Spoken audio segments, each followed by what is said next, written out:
대림절 둘째 주일 하나님께서 우리에게 주시는 말씀 구약 성경 이사야 11장 1절에서 9절까지 말씀입니다. 이사야 11장 1절에서 9절까지 말씀, 하나님의 말씀 봉독할 때 여러분 경청하십시오. 새싹이 날 것이다. 이새의 그루터기에서 가지가 그의 뿌리에서 돋을 것이다. 그 위에 내려앉을 것이다. 여호와의 영이, 지혜와 깨달음의 영, 책략과 능력의 영, 지식과 여호와를 두려워하는 영이다. 그는 숨을 쉴 것이다. 여호와를 두려워하면서 자기 눈에 보이는 대로 판가름하지 않고 자기 귀에 들리는 대로 판정하지 않을 것이다. 그는 힘없는 사람들을 공의롭게 판가름하고 세상의 불쌍한 사람들을 위해 올곧게 판정할 것이다. 자기 입의 막대기로 세상을 치고 자기 입술의 숨으로 악인을 죽일 것이다. 공의가 그의 허리띠가 되고 믿음직스러움이 그 몸의 띠가 될 것이다. 땅이 여호와를 아는 것으로 가득할 때, 그때 늑대가 어린 양과 함께 머물고 표범이 어린 염소와 함께 누울 것이다. 송아지와 어린 사자와 통통한 짐승이 다 함께 있고 작은 아이가 그것들을 끌고 다닐 것이다. 암소와 곰이 풀을 뜯어먹고 그 어린 것들이 다 함께 누울 것이다. 사자가 소처럼 짚을 먹을 것이다. 젖먹이가 살무사 구멍 위에서 재미있게 놀고 젖된 아이가 독사굴 위로 손을 뻗칠 것이다. 그 누구도 남을 해코지하지 않고 망가뜨리지도 않을 것이다. 나의 거룩한 산 어디에서든 땅이 여호와를 아는 것으로 가득할 것이기 때문이다. 물이 바다를 덮는 것처럼. 아멘. 이 말씀을 통하여 은혜 주실 줄 믿습니다. 아멘. 할렐루야. 아멘. 오늘 대림절 둘째 주일 하나님께서 우리에게 주셨고 이사야 말씀 주셨습니다. 오늘 제목이 손에 한가득 마음에 한가득입니다. 성탄절이 다가오고 크리스마스 다가오니까 저희도 집에 이렇게 트리를 만들었는데요. 예전에 쓰던 것들을 이사 오면서 다 어디 버렸나 봐요. 그래서 못 찾았습니다. 그래서 이번 주에 원래는 대림절 첫 주부터 집에도 이렇게 트리를 꾸며야 되는데 주중에 이제 사가지고 꾸몄습니다. 꾸미다 보니까 요즘 트리가 예쁘게 잘 나와요. 예전에 과도 이렇게 가격 차이가 나지 않는데 이렇게 만들다 보니까 각오를 하고 만들었거든요. 이렇게 막 펴다 보면 가루 막 떨어지고 이파리 막 떨어져서 밑에 난리가 나는데 다 세웠는데 몇 개 안 떨어졌어요. 그래서 요즘 참 질이 좋구나. 여기면서 이제 갖다 놓고 보니까 밑에 이렇게 다리가 있지요. 이 다리를 또 감추라고 하얗게 눈처럼 뭘 하나 또 이렇게 막 그렇게 좋지는 않은데 있어요. 그 덮어놨어요. 그 덮어놓고 보니까 이제 영화 같은 데 보면 그 트리 밑에 뭘로 쌓아 놓습니까? 예, 선물 꾸러미 이렇게 쌓아 놓잖아요. 저희는 집에 이제 선물 꾸러미가 없어가지고 아무것도 없지만 그걸 보면서 선물 몇 개 갖다 놔야 안 되나 이런 생각이 들었었어요. 성탄절, 크리스마스는 이렇게 우리의 마음도 풍성해지고 우리의 손도 좀 누군가 나에게 평소에 바라던 선물 좀 줬으면 좋겠다 이런 마음이 드는, 이상하게 그런 마음이 드는 시즌입니다. 연말 연시도 있고. 그래서 이 대림의 기간에 우리는 무엇으로 우리의 삶을, 우리의 손을, 우리의 마음을, 우리의 생각을, 우리의 정신을, 우리의 가치관을 가득 채워서 풍성하게 할까? 우리는 무엇으로 채워야 할까? 무엇을 채우면 이 대림의 기간에 우리의 삶이 하나님 앞에서 진짜 진정한 궁극적인 풍성함을 누릴 수 있을까? 라는 생각을 이 이사야 말씀을 통하여 하나님께서 우리에게 질문도 하시고 말씀도 해주심을 말씀 준비하면서 경험했습니다. 새싹이 날 것이다. 싹으로 시작해요. 1절이잖아요. 11장 1절 말씀에 새싹이 날 것이다. 이새의 그루터기에서. 여러분, 그루터기는 뭡니까? 우리가 이걸 한번 생각해 봐야 돼요. 그루터기는 살아있는 나무가 아니에요. 배임을 당한 나무입니다. 그리고 뭐 제 팔뚝이나 요 정도 되는 나무를 이렇게 잘랐습니다. 우리가 그 밑동을 보고 그루터기라고 하지 않아요. 우리가 어떤 나무 그루터기라고 부르려면 적어도 그 위에 사람이 좀 앉을 수 있을 만큼 큰 거예요. 그러면 나무의 두께가 사람이 앉을 수 있을 만큼의 두께가 되려면 이 나무는 몇 년을 살아서 이렇게 생명력으로 활동을 했어야 되겠습니까? 뭐 최소 몇십 년 아니겠습니까? 그래야 이렇게 두꺼워지죠. 근데 그렇게 수십 년 혹은 수백 년 동안 생명력을 유지하던 나무가 배임을 당하고 그루터기가 되어서 사람들이 그 위에 앉아서 쉴 만한 어떤 의자 비슷하게 되었다는 것은 이미 이 나무의 생명력은 끝났다고 보는 것이 상식적이죠.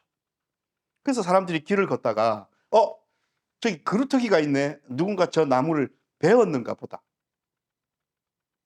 그러면 저 나무는 살았다고 생각합니까? 죽었다고 생각합니까? 죽었다고 생각합니다. 끝이 난 거예요. 그저 생명력이 끝난 이후에 그게 상처가 됐든 뭐 남음이 됐든 그냥 그 자리에 남아 있는 거예요. 그래서 사람들은 그냥 보고 지나가기도 하고 또 앉아서 쉬기도 하고 그런 그루터기입니다. 그래서 이 그루터기를 바라보면서 누군가가 저기에 싹이 날 거고 저 나무가 다시 살아날 것이고 라고 쉽게 생각할 수 있는 사람은 거의 없습니다. 그런데 오늘 하나님께서 이렇게 이야기하신 거예요.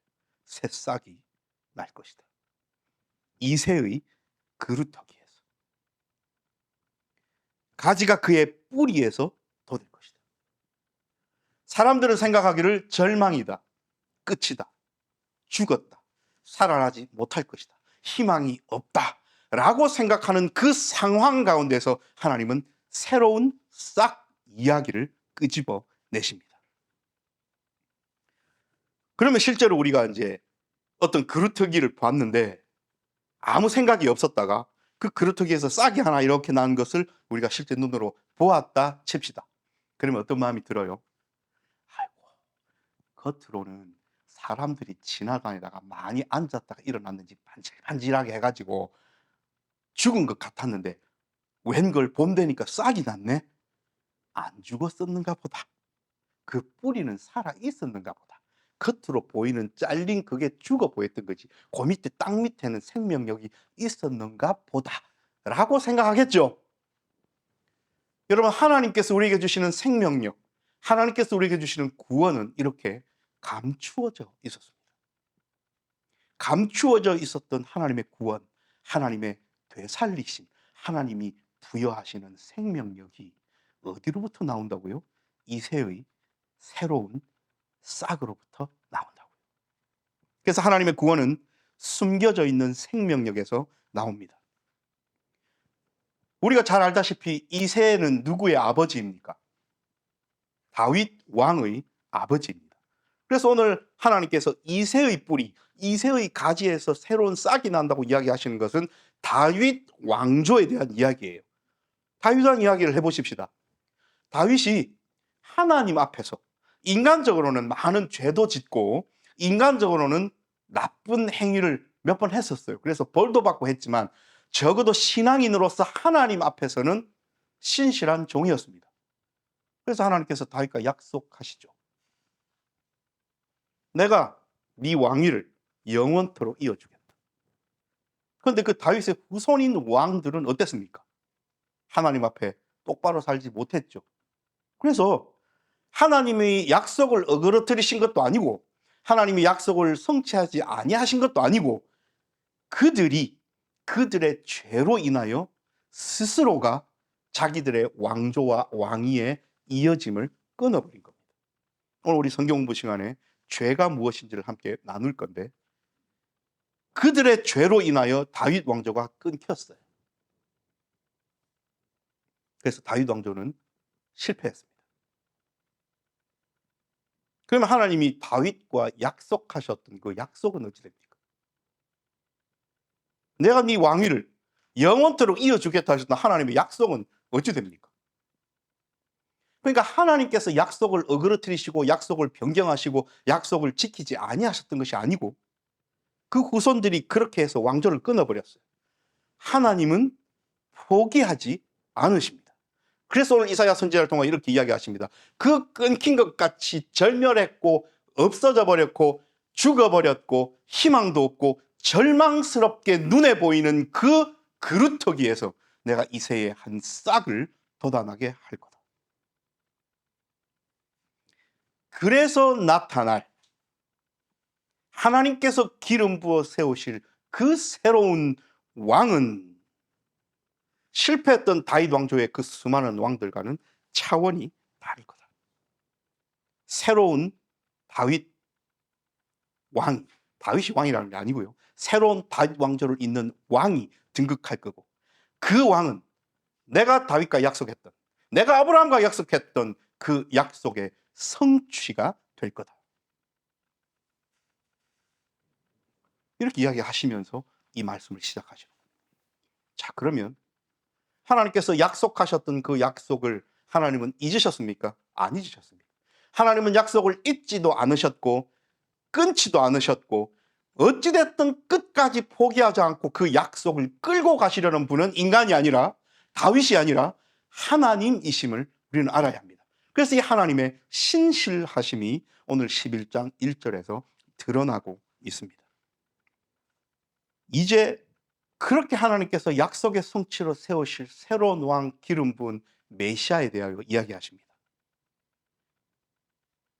하나님의 영이, 여호와의 영이 그 위에 내려앉을 거고 그렇게 했을 때 그가 지혜와 깨달음의 영, 책략과 능력의 영, 지식과 여호와를 두려워하는 영이 그 내가 세울 왕과 영원토록 함께할 거다 이야기하십니다. 하나님께 세우실 이 메시아는 여호와의 영으로 가득한 존재입니다. 그렇게 해서 세울 메시아와 실패했던 세상의 지도자와는 질적으로 다름을, 근본적으로 그 통치의 방식이 다름을 우리에게 오늘 이야기하십니다. 왜요? 그 왕의 위에는 여호와의 영이 가득하실 것이기 때문입니다. 지혜와 깨달음의 영은 그 통치자로 하여금 우리의 외모를 보지 않고 우리의 중심을 보시게 하는 하나님의 영입니다. 책략과 능력의 영은 정의로운 일을 행하시고 판결하시고 실제로 그 정의를 이루시는, 행하시는 실질적인 능력입니다. 지식과 여호와를 경외하고 두려워하는 하나님의 영은 하나님의 마음과 세우실 그 왕의 마음이 일치한다는 겁니다. 다시 말씀드리면 여호와의 영이 가득한 오실 그 왕은 우리의 겉모습, 우리의 조건, 우리의 어떤 행위들을 보시는 것이 아니라 우리의 마음과 중심을 보시는 통치자이시고 억울한 사람이 없게끔 정의로운 판결을 하실 뿐 아니라 이 모든 될 일들을 정의롭게 이루어 나가실 능력을 가지신 분이고 그가 판결하고 생각하고 우리를 다스리는 모든 통치의 방식과 행위와 나아감들은 하나님의 마음과 일치되는 것임을 우리는 알 수 있습니다. 이것이 내가 세울 그 메시아와 함께하고 나의 영, 여호와의 영이 가득한 그 왕을 세우겠다 하시는 하나님의 말씀이에요. 이것이 5절까지의 말씀입니다. 그러면 여러분 거꾸로 우리 입장에서 한번 생각해 보십시다. 하나님께서 또 왕을 세우실 거고 그 왕을 세우신다는 것은 다윗과 약속하시고 아브라함과 약속하셨던 그 약속이 어그러지고 깨어진 것처럼 끝나버린 것처럼 우리 눈에 보였지만 하나님은 결단코 포기하지 않으시고 그 약속을 끌어가셨다는 의미고 하나님께 세우실 그 왕과 하나님의 영이 가득하게 함께 하신다는 것은 그 왕의 통치가 방금 말씀드렸지만 우리의 중심을 보시고 정의를 행하시고 하나님의 마음과 일치되는 통치 방식으로 우리에게 임하신다면 그 통치를 받는 우리 입장에서는 그 나라 백성이 된다는 것은 무엇을 의미합니까? 구원을 의미하는 거예요. 하나님의 나라에 있다는 걸 이야기하는 거예요. 여러분, 세상은요, 중심보다는 외모를 봅니다. 우리의 스펙을 보고, 우리의 겉모습을 보고, 우리의 평판을 보고, 그 평판을 다른 사람들이 거짓말로 이야기하면 그것 때문에 내가 또 손해를 받고, 그래서 억울해요. 그런 일들이 너무나도 많아요. 세상은 그렇게 우리의 중심보다는 외모와 겉모습을 볼 때가 많습니다. 이 세상의 모든 이루어져가는 일들이, 모든 판결들이, 모든 결정들이, 모든 시간의 나아감들이 정의롭습니까? 공의로운 일들만 있습니까? 억울한 사람이 아무도 없습니까? 그리고 어떤 정의로운 이가 나타나서 정말로 그 일을 정의롭게만 행하고 있습니까? 그렇지 않잖아요. 이 세상을 바라보면 억울한 일, 정의롭지 못한 일, 공의롭지 못한 일, 힘들고 어렵고 억압과 착취 가운데 있는 사람들이, 눈물로 호소하는 사람들이 얼마나 많습니까? 하나님의 마음과 똑같이 자기 내어줌과 자기 희생의 방식으로 우리를 다스리는 지도자들 아래에서 우리가 살아갑니까? 아니면 자기 욕심대로 살아가는 지도자들이 많습니까? 그러니 이것을 완전히 바꾸어서 우리가 방금 말씀드린 우리의 중심을 보고 모든 것이 정의롭게 흘러가며 하나님께서 자기를 내어주실 만큼 우리를 사랑하시는 그 사랑의 통치함 속에서 우리가 살아간다는 것은, 우리가 이미 만약에 그런 세상에 있다면 우리는 이미 뭐 했다는 거예요? 구원받았다는 거예요. 우리는 이미 하나님과 함께 있다는 거예요. 하나님 나라에 들어갔다는 거예요. 그러므로 하나님께서 기름 부으시고 여호와의 영으로 가득 채우실 그분이 오셔서 우리를 다스리시고 심판하신다는 것은 다른 말로 구원받았다는 거예요. 여러분들, 말만 들어도 기대되지 않습니까? 와, 정말 그런 나라에서 살고 싶지 않습니까? 그래서 하나님은 이사야 선지자를 통하여 6절부터 끝까지 이렇게 이야기하십니다. 메시아의 심판 아래 이루어질 새 창조의 세계를 우리에게 이야기를 하십니다. 우리 어린 시절에 이거 가지고 노래 많이 불렀죠. 그런데 가만히 읽어보십시오. 이 세상의 자연계의 이치로서는 맞지 않아요. 본문의 이미지가 너무 강렬합니다. 누군가 이거를 뭐 애니메이션으로 만들든지 영화로 만들면 너무 강렬해요. 가슴이 콩닥콩닥해요. 그렇죠? 막 그럴 수 있는 이제 돌 지난 이 너무너무 귀여운 아기가 살모사 독사굴에다가 손을 막 넣고 독사가 입을 내려내면 해서 물러가면 우리가 그 장면을 보고 있으면 얼마나 가슴이 콩닥콩닥합니까? 혹시 물면 안 되는데. 너무 이 이미지가요 세요. 무엇을 이야기하고 싶으시냐면 평화로움을 이야기하고 싶으신 겁니다. 중심을 보시는 통치자 메시아, 그 왕 아래에서 정의와 공의를 행하시는 그 왕 아래에서 우리를 죽기까지 사랑하시는 하나님의 마음과 완전히 일치되는 그 통치자 아래에서, 즉 하나님 아래에서 살아가는 삶은 평화롭다는 거예요. 누가 나를 해코지하지 않는다는 거예요. 마음의 스트레스가 없다는 거예요.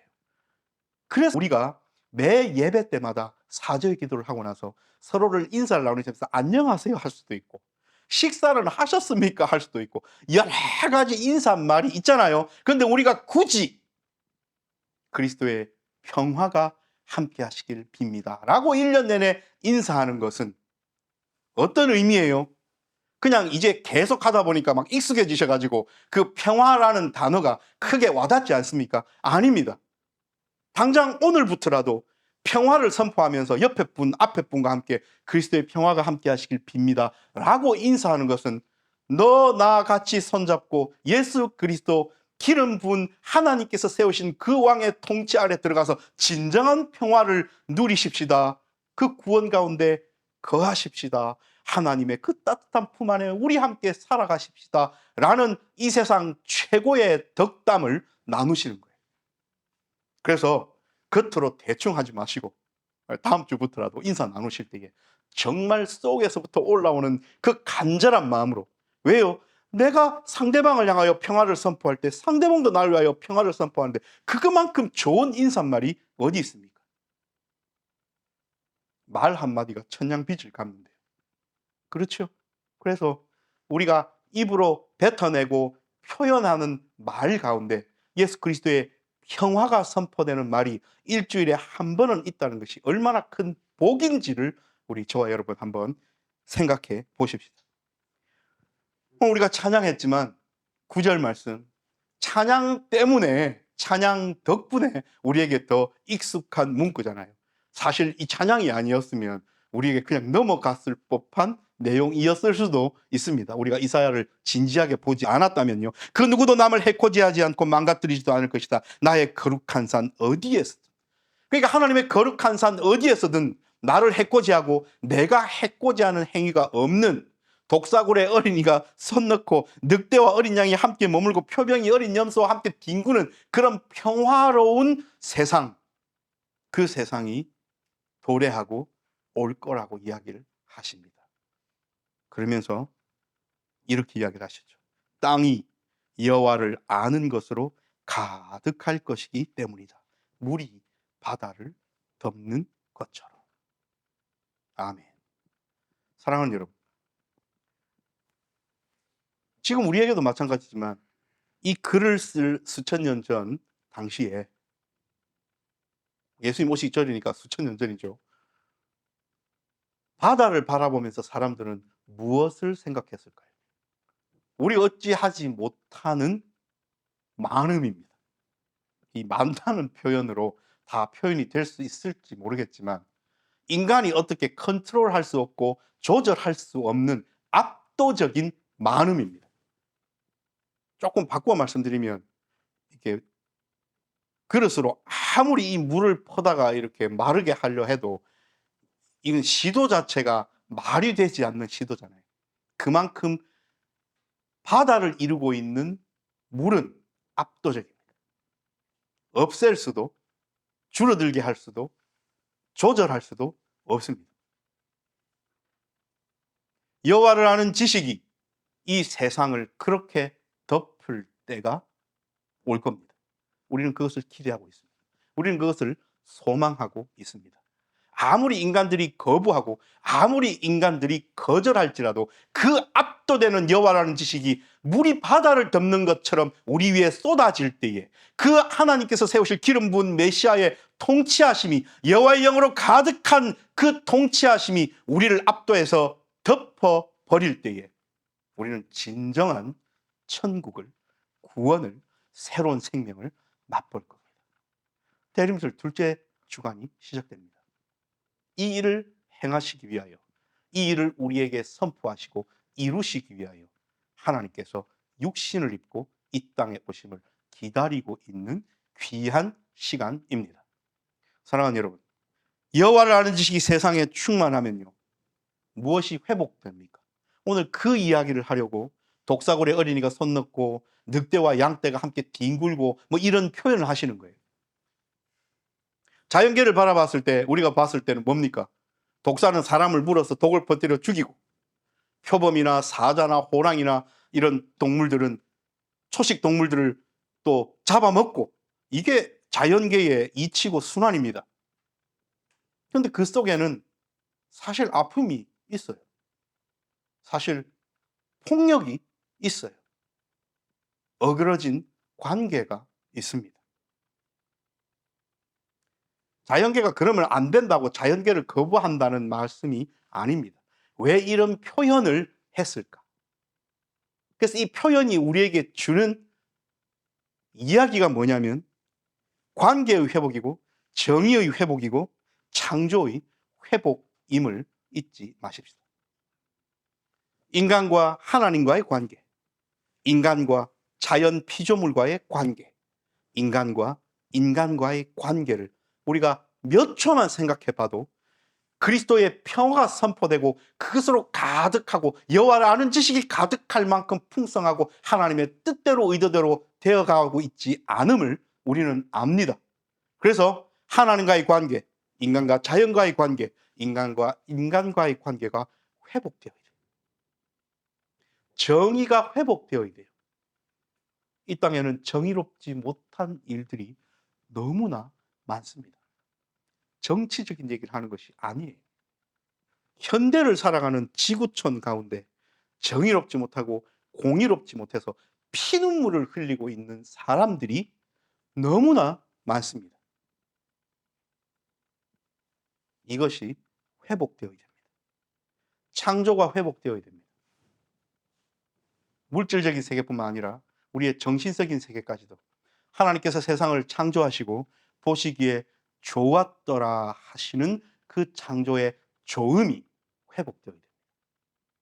그래서 요한계시록에서는 하나님께서 내가 만물을 새롭게 하리라 라는 예수 그리스도의 말씀이 들어있어요. 우리는 새롭게 되어야 합니다.